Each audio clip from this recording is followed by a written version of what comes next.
Hey there, Dr. Judy here. So many of you know that I am a local fitness and yoga instructor in addition to being a chiropractor and a movement specialist.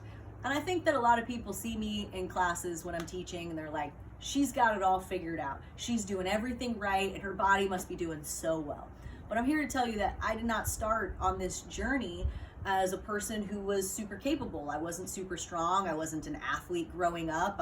I was kind of a reckless, rough and tumble young person, and I accrued a lot of injuries by the time I was in my 20s. I tore my patellar tendon. I was diagnosed with osteoarthritis in both my knees by the time I was 24. I've broken a bone in my low back in one car crash. I tore all the ligaments in my neck in another car crash. Long story short, I've done a lot of work to arrive to where I am now. And even still, because, and we've talked about this in another video, that once you've had an injury, the body remembers and it's going to develop compensation patterns and you're more likely to have other injuries. So there's no ligaments left in this shoulder. And early this year, I think in late December or very early January, I was doing heavy lifts. I was doing personal records just to see what my body was capable of. And I loved it. I was having a great time. At one point, I was doing a Jefferson deadlift at 395, and that was like for funsies. Like we did that at the end of a workout just to see what I could do. Right after that, I had been rock climbing a lot as well because I'm always diversifying my training. And I reseparated this shoulder.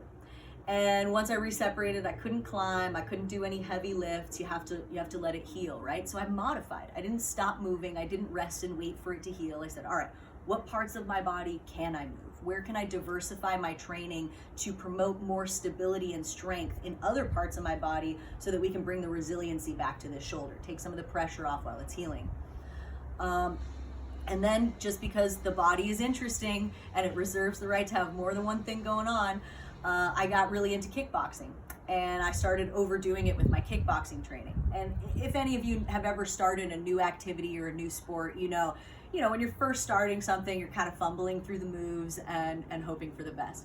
So I had some poor form on my roundhouse kick and I ended up straining the entire left side of my core from hip bone to ribs and got a little umbilical hernia, a little tear of the linea alba.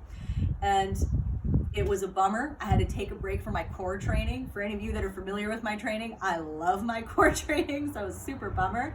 But I was able to take some time off and again, diversify my training. How do I take some of the pressure off, not do so much weights, bring more into my arms, my back, my legs without putting pressure into my core? And over time, I'm able to slowly reintroduce more weight and to bring my core back. But progress is not defined by a steady uphill, especially when it comes to fitness and conditioning the body. We're going to accrue new injuries. It's not a stop sign. It doesn't mean that you're doing things wrong. It means that you're human and your body is moving through new patterns and learning things all the time. And again, every new injury is an opportunity to build more resiliency on how you come back from that, how you promote your stability and strength.